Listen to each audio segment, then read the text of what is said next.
आजको ब्लग चाहिँ मेरो किचनबाट स्टार्ट गर्दैछु। So hey everyone, welcome to my short video. So हजुरहरूलाई राम्रो लाग्यो भने लाइक कमेन्ट चाहिँ गरिदिनुहोस्। सो आजबाट मैले पनि सोचेँ म पनि अब मिनी ब्लग बनाऊँ भनेर, कति सानो सानो 10-15 सेकेन्डको भिडियो बनाऊँ भनेर। सो मैले चाहिँ आज स्टार्ट गरेँ सिधै किचनबाट।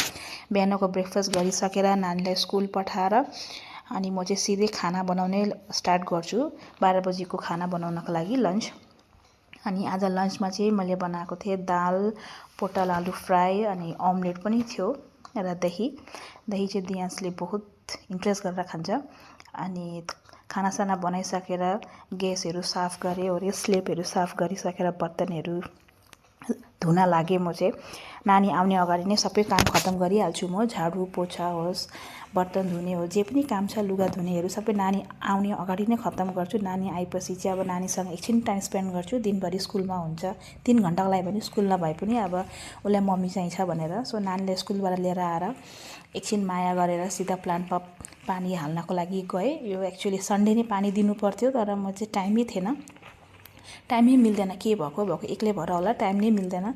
सो त्यहाँ खिड्कीबाट चाहिँ दियान्सले हेर्दैछ, उसलाई पानी खेल्न बहुत इन्ट्रेस्ट लाग्छ, तर मैले चाहिँ मना गरिरहेको छु बिमारी छ भनेर। सो पानी दिइसकेर मैले नानीलाई भात खुवाउन बसाएँ। अब भात खुवाउन पनि एउटा टास्कै हो मेरो लागि। अब जसो मम्मी हुनुहुन्छ उनीलाई थाहा हुन्छ। र भात खुवाइसकेर मैले नानीलाई सुताउने कोसिस गरेँ र यो टाइममा खानासाना खाएर सुत्छेँ।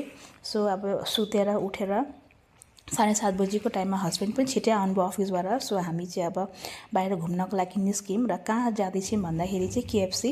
दियान्सले बहुत दिनबाट भन्दै थियो फ्रेन्च फ्राइज खान्छु मम्मा मम्मा भनेर। सो ऊ चाहिँ सिधै जाँदैछ अर्डर दिनको लागि, तर अर्डर चाहिँ दिन जान्दैन अब। सो हामीले अर्डर दिएर अब हामी वेट गर्दैछौँ हाम्रो नम्बर आउँछ भनेर। अनि त्यहाँबाट एकछिनमा हाम्रो नम्बर पनि आइहाल्यो। र त्यो नम्बर आएपछि उनीहरूले बोलाएपछि खाना पनि लिएर आयौँ र अब हामी खाँदैछौँ। अब मैले चाहिँ मेरो लागि बर्गर अर्डर गरेको थिएँ र हस्बेन्ड र नानीहरूको लागि चाहिँ हट एन्ड क्रिस्पी चिकन। अब दियान्स बेसी चिकन खाँदैन, फ्रेन्च फ्राइजमै ऊ के अरे खुस छ। र म यहाँ सोध्दैछु उसलाई तँलाई फ्रेन्च फ्राइज कस्तो लाग्यो भनेर। ऊ यम्मी लाग्यो भन्दैछ र थ्याङ्क यू पापा नि भन्दैछ। ऊ एकदम ग्रेटफुल पनि भइहाल्छ एकैछिनमा अब। अनि त्यसको बाद चाहिँ हामी आयौँ खाना त खाइसकेर। अनि त्यही सानो दोकानबाटै नानीको लागि सक्स लिन थियो। सो सक्स फाटिसकेको थियो नानीको स्कुलको। सो त्यो सक्स लिएर हामी सिधै आयौँ विशाल। विशाल चाहिँ एकदमै मेरो घरको सामने नै छ भन्दा पनि हुन्छ। जे खत्तम भए पनि विशालबाट र स्मार्ट बजारबाट ल्याउँछ, एकदम घरको सामने छ। र अहिले चाहिँ म आएको थिएँ नानीको लागि वाटर बोतल लिनको लागि। स्कुलको वाटर बोतल हराएर आएछ स्कुलमै।